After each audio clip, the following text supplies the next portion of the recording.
Claves éticas para la bioética. Ana Marta González. 1. Los principios de la bioética son los de la ética.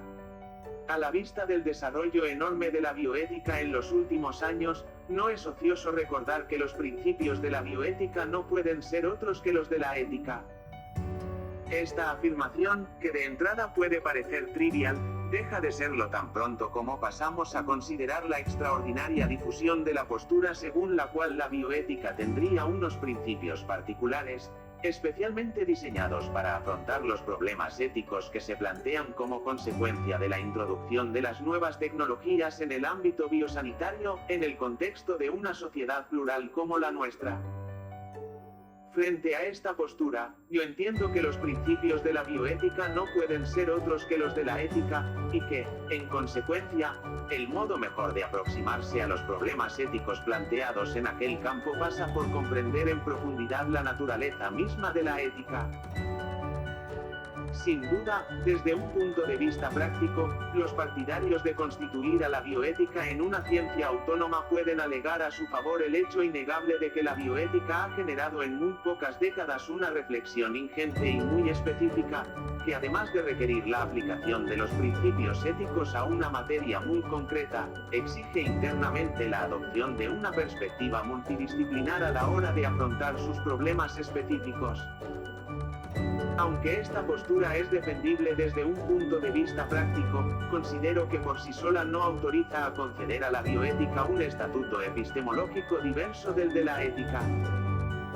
Pues, de una parte, la concreción de su materia no hace de ella una ciencia diversa, ya que también aquí se trata de acciones humanas, por mucho que la materia de estas acciones se circunscriba a un ámbito determinado, y, de otra, su mismo carácter interdisciplinar, que es hasta cierto punto lo más novedoso de la bioética, no constituye tampoco un motivo suficiente para constituirla en una ciencia independiente. Después de todo, la misma interdisciplinariedad podría verse como una ampliación sistemática de la deliberación que ha de preceder a toda decisión éticamente aceptable, cuya aceptabilidad, en todo caso, corresponde examinar a la ética. Ahora bien, la consecuencia inmediata de reconocer que la bioética es, en última instancia, ética, es que ni sus principios ni su método pueden considerarse algo por completo ajeno a la experiencia moral ordinaria. Pues, a diferencia de lo que ocurre con otras ciencias que siguen un paradigma más próximo al de la técnica, en asuntos éticos no es adecuado hablar de expertos o especialistas, como no sea en un sentido derivado. Ciertamente, el carácter tan especializado de los problemas tratados en bioética requiere una preparación específica, especialmente una aptitud para el diálogo interdisciplinar. Sin embargo, esta realidad no puede conducirnos a marginar lo que Llano designa como el competencia ética del hombre de la calle.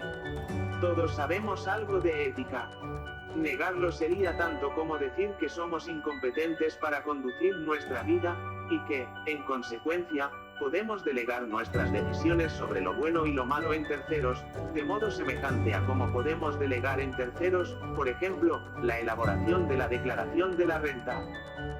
Y si es cierto que todos podemos aprender más ética, no es cierto en cambio que los libros puedan proporcionarnos los principios morales elementales, porque en última instancia el conocimiento ético es un conocimiento práctico, y este se consolida y se debilita con la misma práctica moral. Sin duda, el desarrollo de la ciencia y la técnica en el último siglo nos ha puesto ante los ojos posibilidades inéditas de intervención sobre la vida, que nos plantean interrogantes éticos sin precedentes. Se dirá que para resolver del mejor modo posible esos interrogantes no basta el conocimiento moral ordinario, y la objeción parece razonable, que significa, por ejemplo, abordar el tema de la muerte desde la perspectiva del conocimiento moral ordinario, cuando la posibilidad de la prolongación artificial de la vida está al alcance de la mano. ¿Qué relevancia puede tener este conocimiento moral cuando el problema ético que nos planteamos es la clonación de seres humanos? Todo parecería indicar, en efecto, que el conocimiento moral ordinario enmudece cuando se enfrenta a situaciones tan novedosas. Sin embargo, aún entonces su relevancia es enorme, pues sin él conviene subrayarlo, ni siquiera sería posible plantear esos problemas correctamente. Antes de empezar a hablar de estos temas es preciso saber, por ejemplo, que matar está mal, o que el fin no justifica los medios. Cuando son estas cosas las que se discuten, entonces ya no hablamos específicamente de bioética, sino en general de ética. Por eso no es extraño que los debates corrientes en bioética sean finalmente deudores de los debates éticos. Así ha ocurrido con el debate entre las éticas ilustradas y la ética de la virtud representadas, en bioética, por Bosanti, Childress y Pellegrino respectivamente, pero también en el debate acerca del pluralismo que ha inspirado sobre todo la bioética de Engelhardt. Esto es un signo claro de que la bioética sigue alimentándose de la reflexión ética, y de que seguirá haciéndolo por mucho tiempo, a menos que acabe siendo suplantada por la biojurídica, que, entre tanto, ha adquirido también un rango relativamente autónomo. Sin embargo, incluso este deslizamiento de la bioética hacia la biojurídica puede verse como un reflejo más del estado de cosas general en filosofía práctica, donde no siempre se percibe con nitidez la diferencia entre la perspectiva ética y la jurídica. ¿Acaso sea esta historia lo que explica el peso para mi gusto excesivo que las consideraciones de los filósofos encuentran entre los profesionales del mundo biosanitario? Pues si alguna función tiene la filosofía en este campo, esta no es otra que la de deshacer los entuertos a los que ha conducido el tomarse excesivamente en serio las teorías éticas elaboradas por los mismos filósofos, y con las que se pretendía sustituir la perspectiva concreta del agente moral implicado en la acción, por la del experto, dotado de un método con el que resolver los problemas morales más variados de una forma racional y objetiva, supuestamente universal. Exagero, sin duda la filosofía puede aportar algo más a la reflexión bioética, pues, a fin de cuentas es cierto que nos enfrentamos a problemas nuevos, para los que no basta la mera apelación a la práctica médica tradicional, no tanto porque la práctica médica tradicional ignore los principios que deben informar la nueva situación, como porque tales principios se encuentran implícitos en ella, y es preciso sacarlos a la luz, a fin de mostrar su vigor para afrontar los nuevos retos. 2. La inspiración original de la bioética y su trascendencia en la historia reciente de la ética. Sea como fuere, la deuda permanente de la bioética con la ética filosófica no debe impedirnos reconocer en el origen mismo de la bioética un enfoque peculiar, como tampoco debe impedirnos reconocer el estímulo evidente que, para la reflexión ética, suponen los problemas planteados en el ámbito biosanitario. Pues si toda teoría se ha de nutrir de la experiencia, esto es particularmente cierto de la teoría ética, que no puede prescindir de la experiencia moral, y que, precisamente por eso, ha de prestar especial atención a los retos a los que nos enfrentan los avances de la ciencia en este campo. De hecho, es muy posible que la bioética como tal haya desempeñado un importante papel en la redefinición de los términos del debate ético contemporáneo. Basta recordar que, cuando surge en los años 70, la reflexión ética se encontraba todavía monopolizada por la controversia entre utilitarismo y deontologismo, dos de los principales sistemas éticos ilustrados, que más allá de sus importantes diferencias, tienen en común su condición de sistemas éticos normativos. Pues bien, frente al normativismo característico de ambos sistemas, que implicaba la construcción de una ética en tercera persona, ajena al punto de vista de la gente, y suponía una atacante división entre el mundo de los hechos y mundo de los deberes, el surgimiento de la bioética supuso un cambio de perspectiva, pues planteaba problemas éticos que, emergiendo de la práctica médica ordinaria, cuestionaban por su base aquella separación entre el mundo de los hechos y el mundo de los valores, en la medida en que requerían del personal biosanitario decisiones con evidente carga valorativa. Con ello se apuntaba a la necesidad de considerar la ética como una dimensión intrínseca del actuar humano, cuestionando implícitamente la tesis positivista que, por conceder un carácter real a la distinción entre el mundo de hechos objeto de la ciencia y el mundo de los valores objeto de la ética, tendía a favorecer la figura monstruosa del científico moralmente neutro, como un personaje situado más allá del bien y del mal. Por eso, el hecho de que la iniciativa de trazar un puente entre hechos y valores surgiera de entre los mismos profesionales de las ciencias biosanitarias, no puede considerarse circunstancial. Y es que si la distinción entre hechos y valores tiene algún mérito, este se reduce al campo de la epistemología, pues es evidente que el avance de las ciencias modernas se debe en una medida considerable al uso de semejantes abstracciones. Pero conviene advertir que la realidad misma no puede ni debe identificarse con nuestras abstracciones, conviene tener presente, en efecto, que, tan pronto como bajamos a la práctica desaparece la ciencia y nos encontramos con el científico, es decir, con un hombre que toma decisiones, y que estas decisiones suyas son necesariamente buenas o malas. 3. En busca de una ética para la sociedad tecnológica. Ahora bien, ¿cómo acertar con lo bueno y lo malo en los casos a los que nos enfrentaba y sigue enfrentando la aplicación de las nuevas tecnologías en el ámbito biosanitario? Comprensiblemente, en aquellos años se planteó como un reto elaborar una ética nueva para la sociedad tecnológica.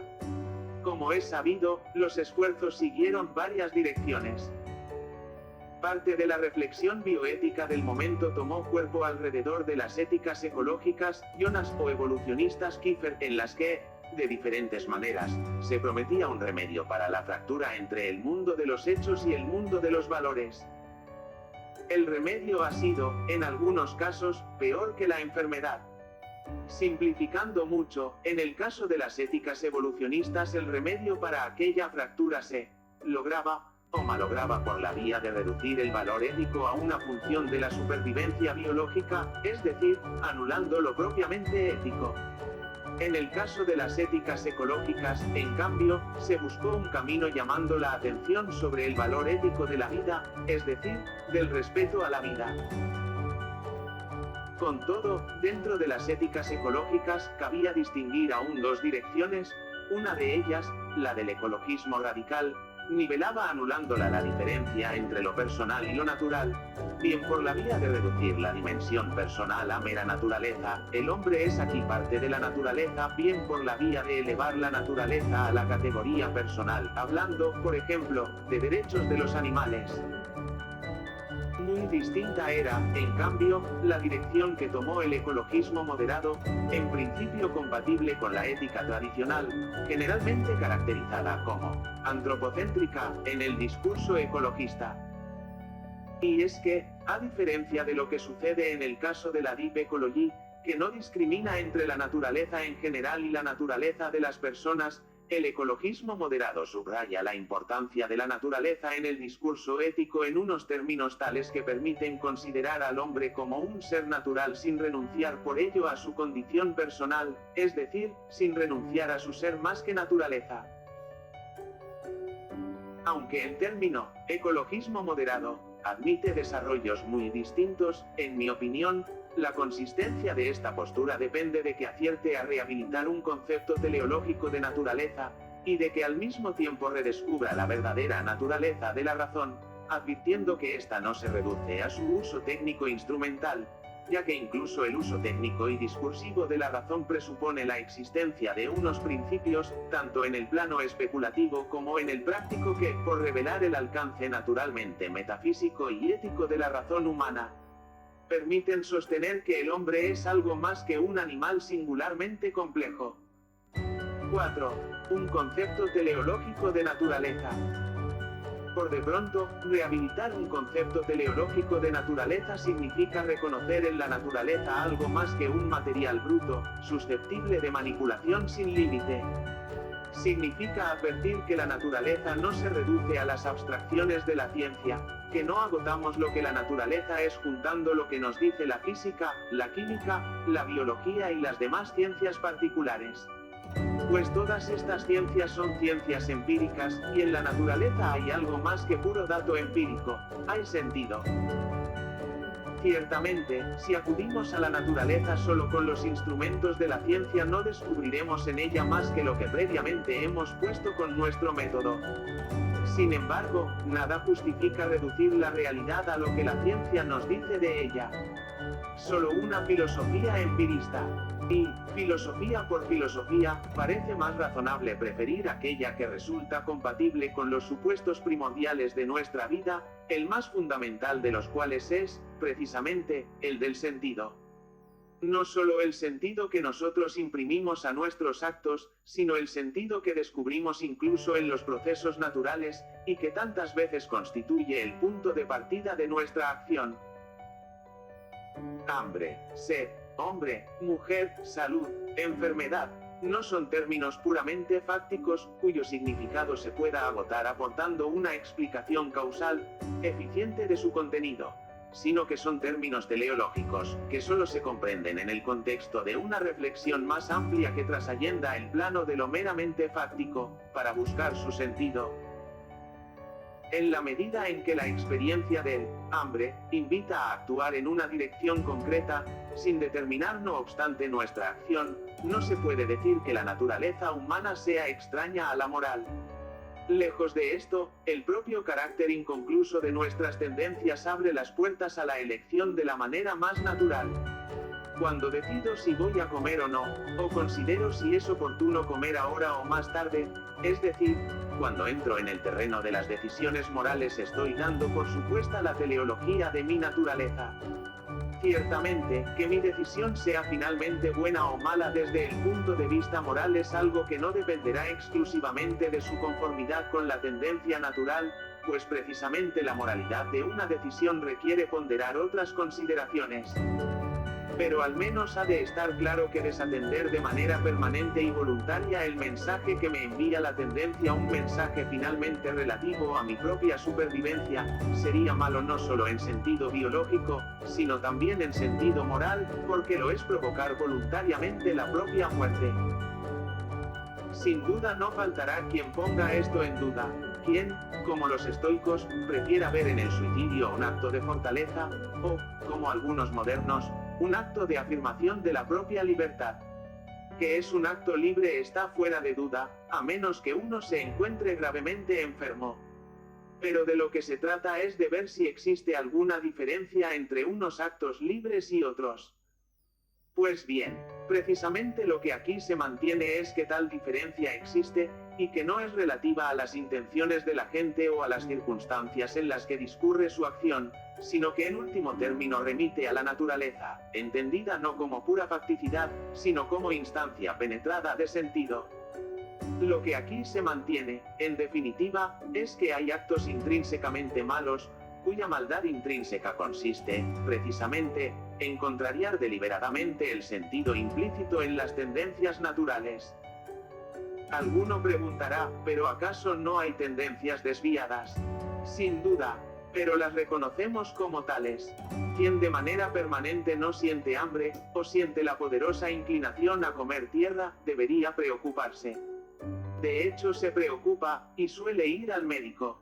Por racionales estamos dotados de la capacidad de distanciarnos de nuestras propias tendencias y reconocer su sentido o su falta de sentido, en cuyo caso tomamos medidas. Por lo demás no debería extrañarnos la posibilidad de su desviación.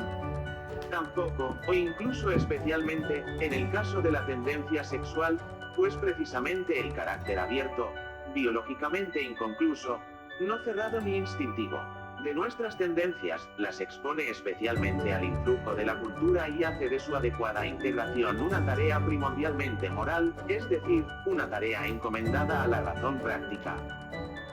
5. Acerca de la razón práctica. Bajo la apelación a la razón práctica no se ha de entender otra cosa que la misma razón aplicada a la dirección de nuestras acciones. No está de más insistir en que nuestra propia naturaleza, por el carácter inconcluso de las tendencias humanas, reclama esa dirección racional.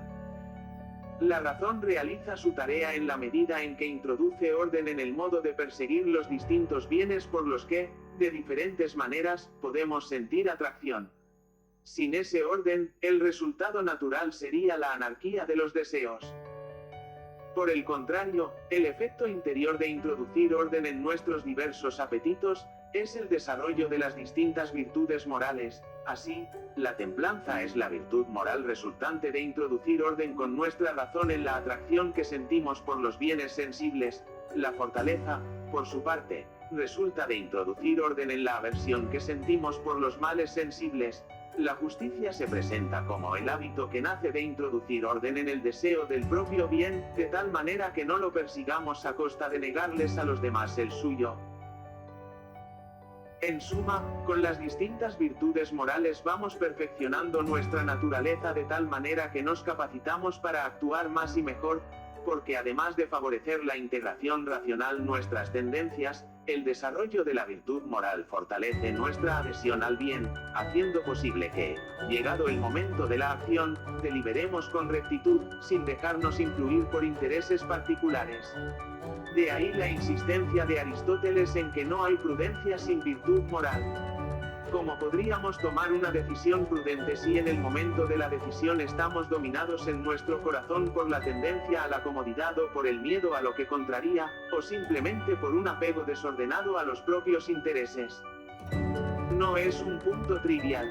Por el contrario, se trata de un punto básico. Su importancia se calibra mejor si consideramos que sin prudencia, y esto quiere decir, por supuesto, sin virtud moral, tampoco sabremos usar las normas morales.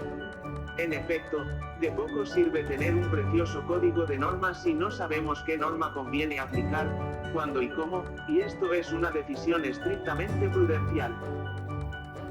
Por aquí se puede advertir la deficiencia fundamental de los sistemas éticos ilustrados, que son, en lo esencial, sistemas normativos, en los que la referencia a los hábitos parece meramente ornamental, pues se pierde de vista hasta qué punto la disposición moral de la gente es determinante de su aproximación cognoscitiva a las cosas prácticas.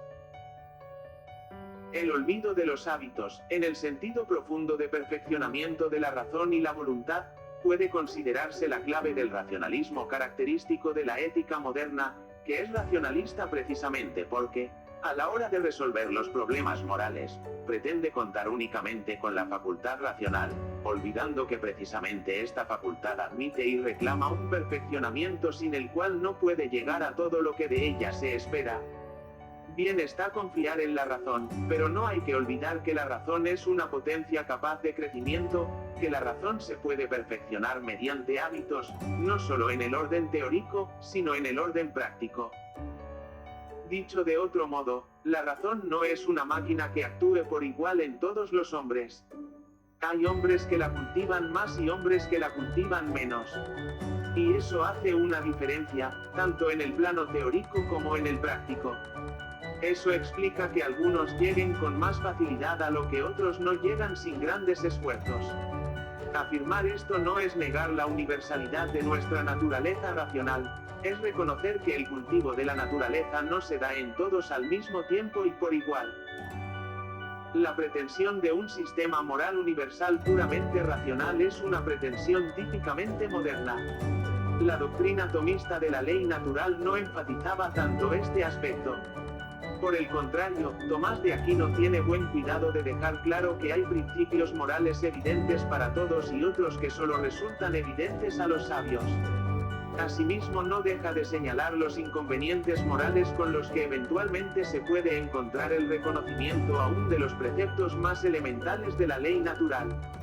Por ello, al igual que ocurre con la moral kantiana, su exposición de la ley natural no se ve en absoluto refutada ni confirmada por los hechos inmorales o morales que podemos detectar en un momento histórico dado. Más bien permite explicar por qué en un momento dado el conocimiento de la ley natural puede verse oscurecido. Por lo demás, dudo mucho que elaborase esta doctrina con el fin de convencer a alguien sobre la inmoralidad de determinados comportamientos. Acerca de eso no es pertinente la demostración teórica. Lo que su exposición deja claro, en cambio, es la profunda unidad de la razón práctica, como, en una palabra, el conocimiento de lo bueno y lo malo depende, sí, de la posesión habitual de unos principios morales comunes a todos los hombres, que no son otros que los fines de las virtudes, pero como ocurre, al mismo tiempo, que ese conocimiento moral germinal solo resulta operativo si se ve consolidado por la práctica de las virtudes morales. 6. La fragmentación de la razón práctica. Frente a la unidad de la razón práctica que encontramos en la ética de Aristóteles y en la de Santo Tomás, resulta llamativo el camino invocado por la filosofía moral moderna, que, partiendo de su racionalismo original, ha dado lugar a una dialéctica que todavía perdura hoy y que encuentra amplio eco en los planteamientos éticos principialistas. Me refiero a la dialéctica, ya mencionada antes, entre éticas deontológicas y éticas teleológicas, en la que reconocemos lo que podríamos designar como fragmentación de la razón práctica, en dos direcciones diversas, una, intuitiva trascendental, y otra, calculadora, utilitarista. Y es que frente al planteamiento clásico que considera a la razón humana como una potencia perfeccionada por hábitos con los que de manera natural conocemos los principios especulativos y prácticos, pero dotada también para mantener la vigencia de tales principios a lo largo de su discurso y de su acción, el planteamiento moderno no solo tiende por lo general a perder de vista los hábitos, sino que, precisamente por eso, tiende a separar las dos dimensiones que antes se encontraban unidas, la intelección de los principios y el carácter discursivo de la razón.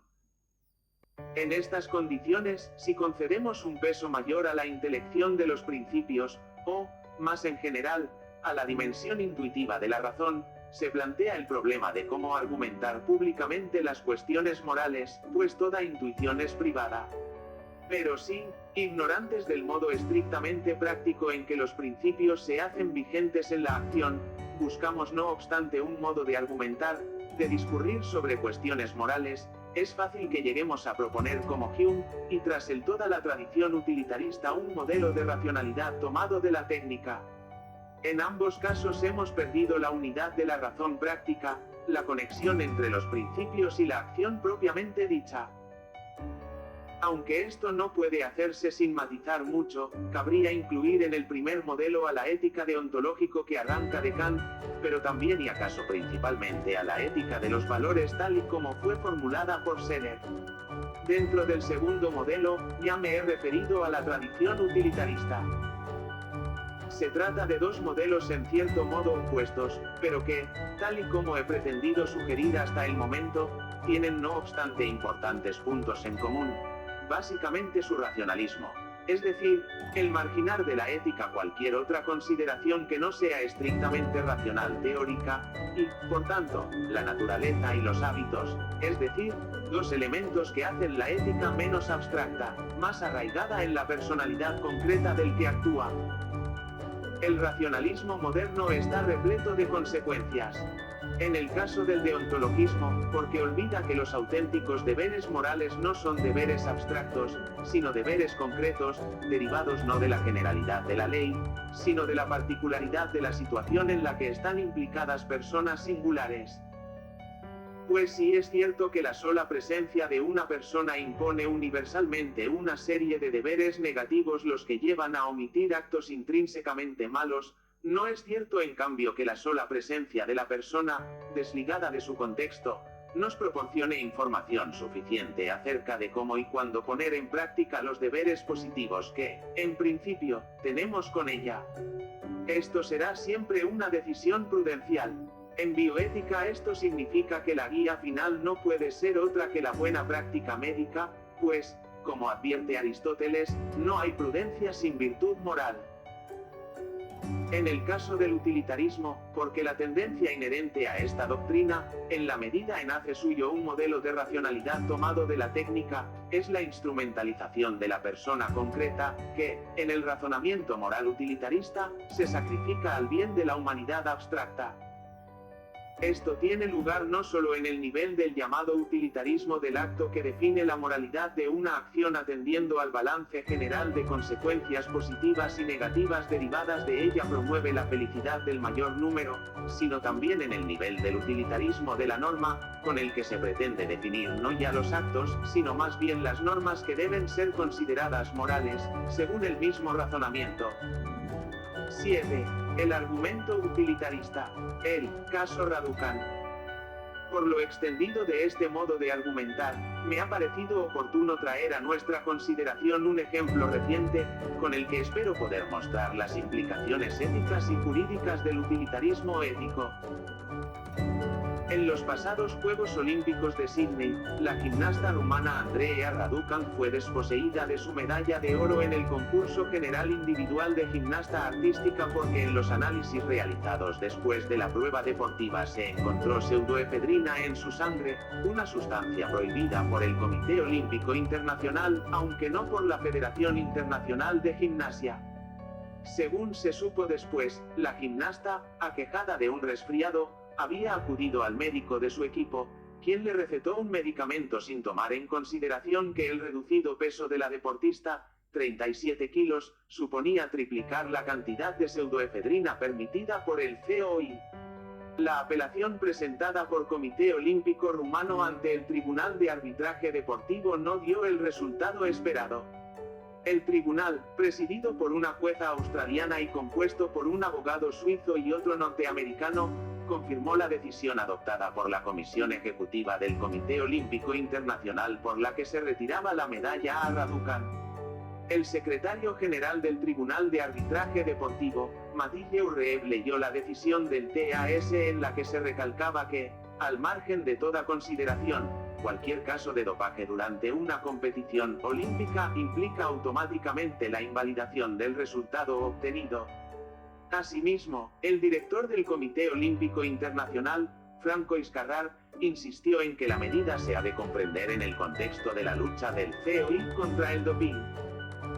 A mi juicio, la argumentación esgrimida constituye un claro ejemplo de normativismo ético en el que se aplica el modelo de razonamiento utilitarista, propio del llamado utilitarismo de la norma. Como señalaba anteriormente, lo que se persigue con este razonamiento es promover aquellas normas que supuestamente garantizarán un estado de cosas justo, aun al precio de cometer una injusticia flagrante contra las personas individuales. Pues en el caso descrito la injusticia no puede ser más clara, no solo porque la presencia de esa sustancia en sangre era ajena por completo a la voluntad de la gimnasta, sino porque ni siquiera se encuentra entre las sustancias que la Federación Internacional de Gimnasia considera dopantes para una persona que realiza tal deporte. En otras palabras, no está probado que dicha sustancia afecte de alguna manera relevante al rendimiento de las personas que practican gimnasia. El caso ilustra la posición accidental que las personas reales ocupan en la argumentación ética utilitarista. Y es que lo que en este sistema figura como criterio ético no es tanto el bien de la misma persona que actúa como la probabilidad mayor o menor que tiene un determinado acto, o una determinada norma de promover el mayor bien para el mayor número de personas. Ahora, es claro que este bien no es sino una abstracción a la que de hecho se sacrifica el bien concreto de las personas reales implicadas en la acción. Con ello, la persona es tomada como un puro medio para los fines de la sociedad. La vigencia de este tipo de argumentación en los actuales debates de bioética no puede ser mayor. Basta pensar en las razones con las que se apoya la clonación de embriones humanos por motivos supuestamente terapéuticos. También aquí nos hallaríamos ante un caso de instrumentalización de personas. Sin embargo, el caso Raducan permite poner de manifiesto que el hecho de que lo implicado en el acto sea una persona no afecta por un instante a la argumentación utilitarista. De ahí que las discusiones acerca del estatuto ontológico del embrión no capten por lo general la atención del utilitarista.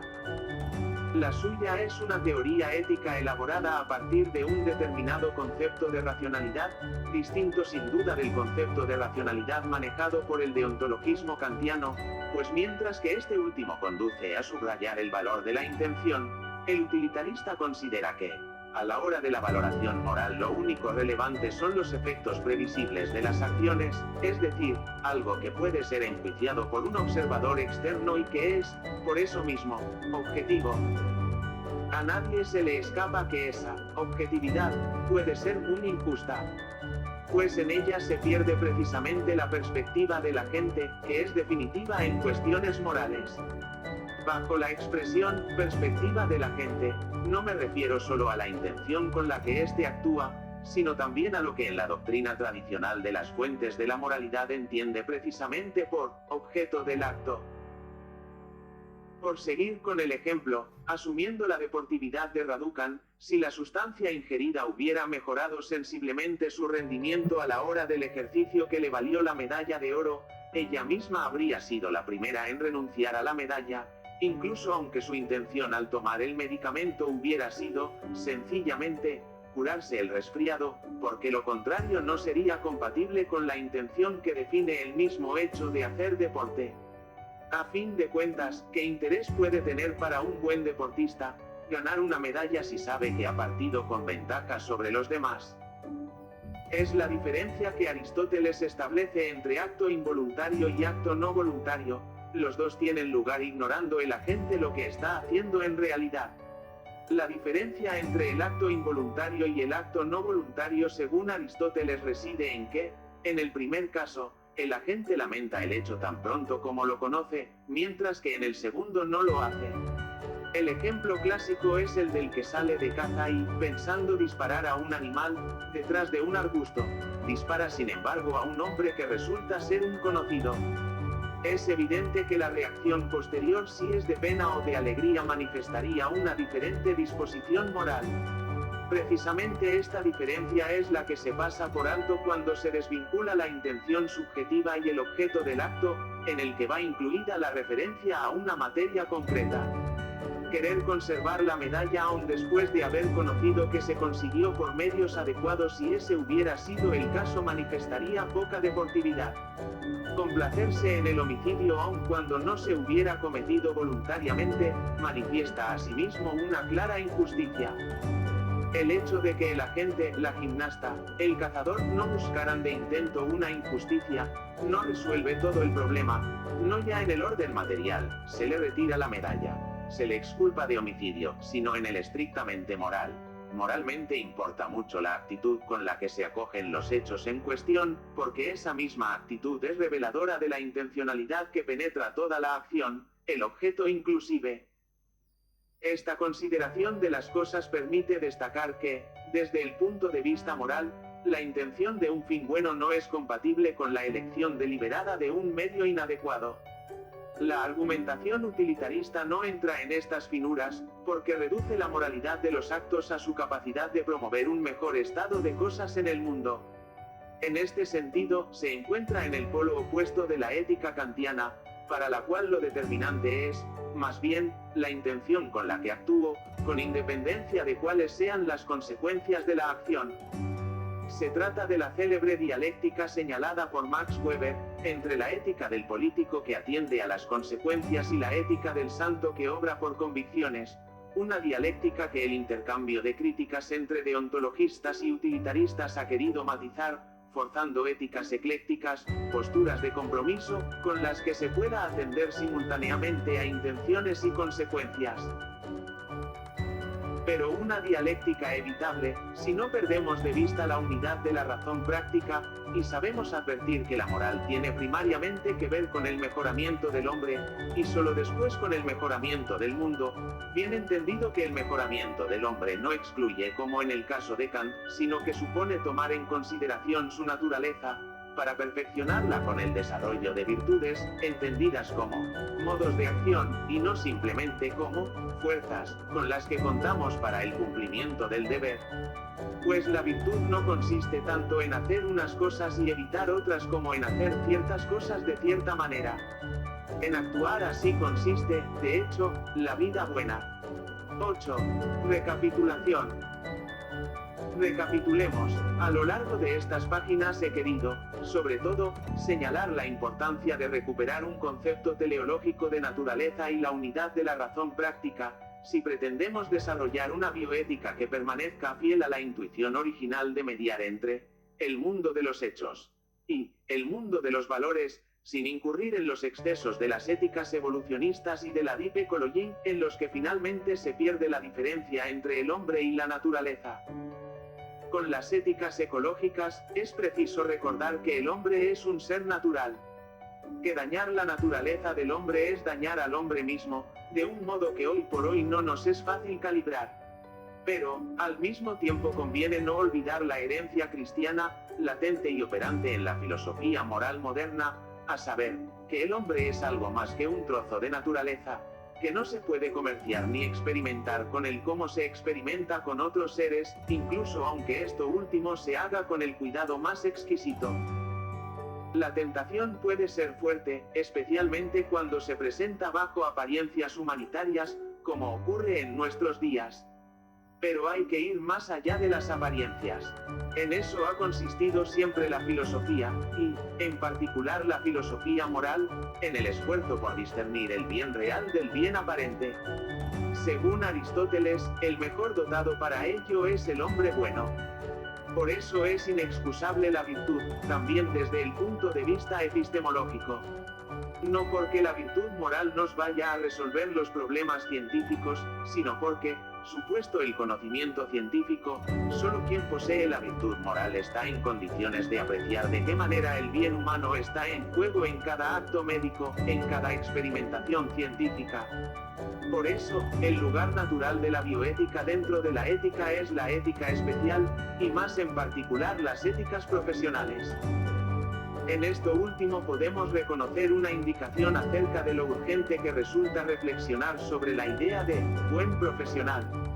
Concretamente necesitamos advertir con todas sus implicaciones que el concepto de profesión no es en absoluto equivalente al de técnico, si en ningún campo el buen ejercicio de la profesión puede reducirse a la eficaz resolución de tareas. Esto se aplica especialmente a las profesiones biosanitarias, donde el trato con las personas es tan directo. El riesgo de tratar a las personas como números, el riesgo de reducir un problema humano al seguimiento de un protocolo está al alcance de la mano. Ningún código puede prevenir ese riesgo. Ni puede hacerlo tampoco la aplicación más o menos aventurada de una serie de principios que, en última instancia, y enfrentados al problema particular, siempre resultan abstractos. Solo el personal desarrollo de hábitos intelectuales y morales nos pone en condiciones de tratar los problemas humanos en sus justos términos.